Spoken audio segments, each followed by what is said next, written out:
Gohan walang nagawa sa lakas ni Jiren.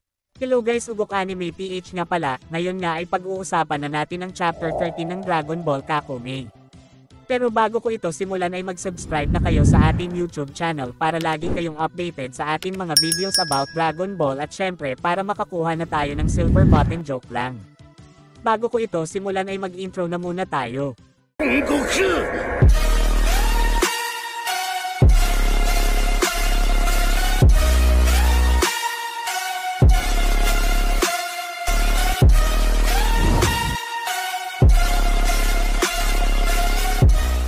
Ngayon nga ay pag-uusapan natin ang Chapter 13 ng Dragon Ball Kakome pero bago ko ito simulan ay mag-recap na muna tayo. At sa last chapter nga ay ating nalaman ang pagkakakonekonekta ng bawat universe kasama na nga dito ang Universe 19 na tinatawag nga nila itong Triplets Universes. At sa last panel nga din ng chapter na ito ay ipinakita kung paano nga hinamon ni Gohan si Jiren para lumaban sa kanya. Dito na nga papasok ang Chapter 13 na pinamagatang Jiren vs Gohan. Sa unang panel nga ay ating makikita dito si Gohan na talagang seryoso na sa point na ito. Salita nga dito si Gohan at sinabi nito na gusto na nga daw niyang ma-reach ang limit niya at wala na nga daw itong iba pang ibig sabihin pero kahit na ganun ay ibibigay na nga daw niya ang lahat. Si Jiren naman ay parang seryoso na nga din sa mga moment na ito.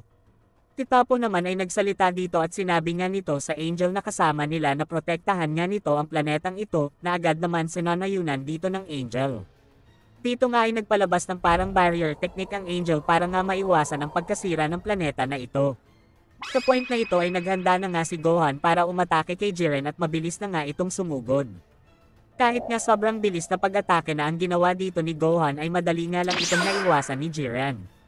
Tinundan pa nga ni Gohan ang atake niya ng isang malakas na Galactic Donut na agad naman niyang pinang-atake kay Jiren. Pero wala pang isang segundo ay nagawa na pala ni Jiren na makalapit ng sobrang bilis sa lokasyon ni Gohan at inatake nga niya ito ng isang malakas na suntok na rektang tumama sa mukha dito ni Gohan dahilan kaya nga ito ay tumalsik ng malayo. Ngunit ginamit nga ni Gohan ang impact na natanggap niya kay Jiren para nga lituhin ito sa pamamagitan ng pag-bounce nito sa barrier. Ngunit kahit sobrang bilis na nga na paggalaw ang ginawa dito ni Gohan ay tinamaan pa nga rin si Gohan ng isang atake na nagmula kay Jiren na talagang nagpahina sa ating bida. After nga ng atake na yon ay talagang ramdam ni Gohan ang sakit na naidulot ng atake sa kanya ni Jiren. Habang nagsusuka na nga dito si Gohan ng dugo at hindi nga ito makagalaw ay nilapitan nga siya dito ni Jiren at kinapitin nito ang ulo ni Gohan at dahan-dahan nga niya itong tinaas.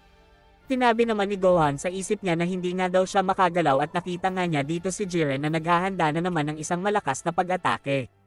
At wala pang ilang segundo ay tinamaan na nga dito si Gohan sa mukha ng sobrang lakas na suntok at sinundan pa ni Jiren ang atake niya ng isang malakas na sipa na talagang nagpatalsik sa ating bida.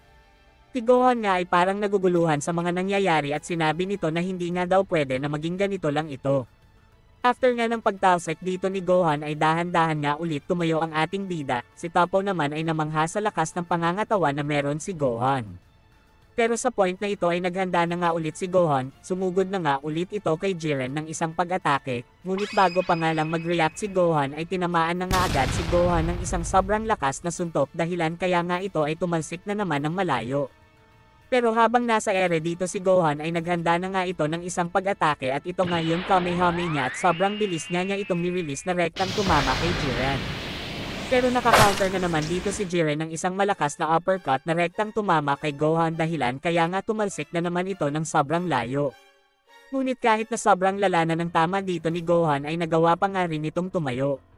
Dahil sa ginawa ni Gohan ay naalala nga ni Jiren ang past niya. At dito nga ay nagkaroon ng flashback kung saan ay ating makikita dito ang batang Jiren na nag-training. Noong pa nga lang ay hindi nga talaga maalam sumuko itong si Jiren kahit na nga siya ay nahihirapan na sa isang laban. Salita nga dito si Jichen na master ni Jiren at sinabi nito na ang pakikipaglaban nga ay kulang pa rin para maging malakas ang isang mortal. Kailangan mo lang ay magkaroon ng dahilan o pinaghahawakan kung bakit gusto mong manalo sa isang laban.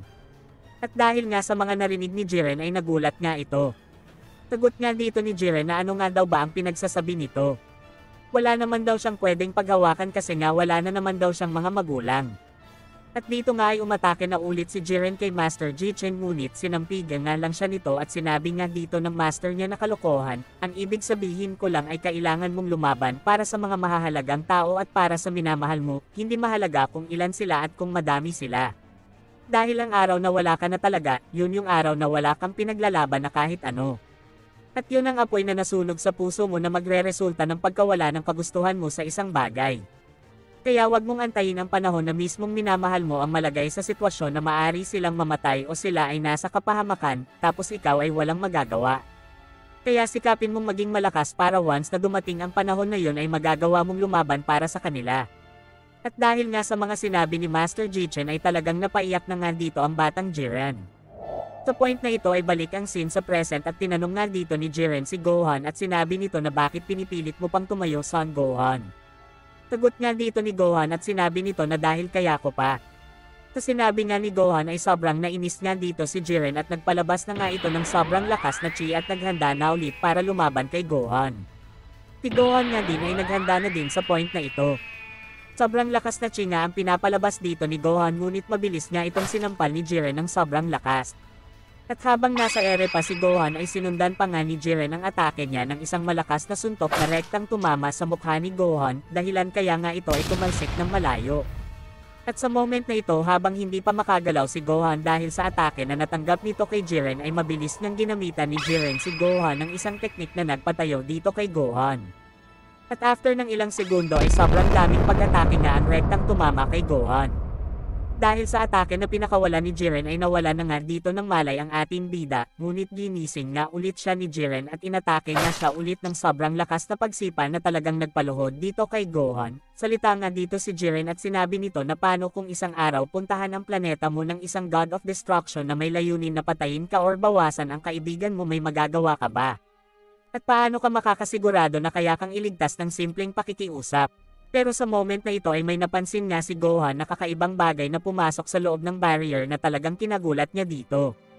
Ito nga yun mga kalaban nila sa planetang ito. Si Gohan nga ay nagsalita dito at sinabi nito na kailangan kong tumulong. Sagot naman dito ni Jiren na hindi, magtiwala ka sa mga kakampi mo, at ikaw ay wala din magagawa dahil nasa kalagayan mo ngayon. Sa point na ito ay sila Toppo, Daispo at ang ibang troopers na nga muna ang bahala sa mga kalaban na ito. At sa moment na ito ay nagsalita nga ulit si Jiren at sinabi nito na ito na ang huling pagkakataon na tatanungin kita Gohan, bakit mo pa pinipilit tumayo? At dito nga ay naisip ni Gohan ang lahat ng kanyang minamahal sa buhay. Dahil dito ay parang nasense nga ito ni Jiren dahilan kaya nga ito ay napangiti, pero kahit na ganun ay naghanda pa nga rin si Jiren ng isang malakas na pag-atake. At sinabi nito sa tingin ko ito na ang oras at nagpapawala na nga ito ng sobrang lakas na pagsuntok na rektang tatama kay Gohan. Ito na nga guys ang buong lakas ni Jiren. Pero sa moment na ito ay nagawa nga itong maiwasan ni Gohan at nag-counter nga ito ng isang malakas na pag-atake din na rektang tatama kay Jiren, pero naiwasan nga din ito ni Jiren. Pero sa kasamaan palad ay gumamit nga ulit si Jiren dito ng parang magic ability na nagpawala ng malay dito ng ating bida. Makikita nga natin dito si Gohan na wala ng malay at natalo nga ito kay Jiren. Salita naman dito si Toppo at sinabi nito na 2 taong training at paghahanda para pigilan ang isang gods na nag-training ng halos million of years. Sa next panel naman ay atin makikita itong sila Venerable here na kasalukuyan na sa ibang planeta at pinapahirapan nga nila ang mga mortal sa planeta na ito. At dito na nga natapos ang chapter 13 ng Dragon Ball Kakome. Pero bago ko tapusin ang video natin ay may sasabihin lang ako. Mag-like at subscribe na kayo guys, salamat. 2,000 likes para sa next chapter.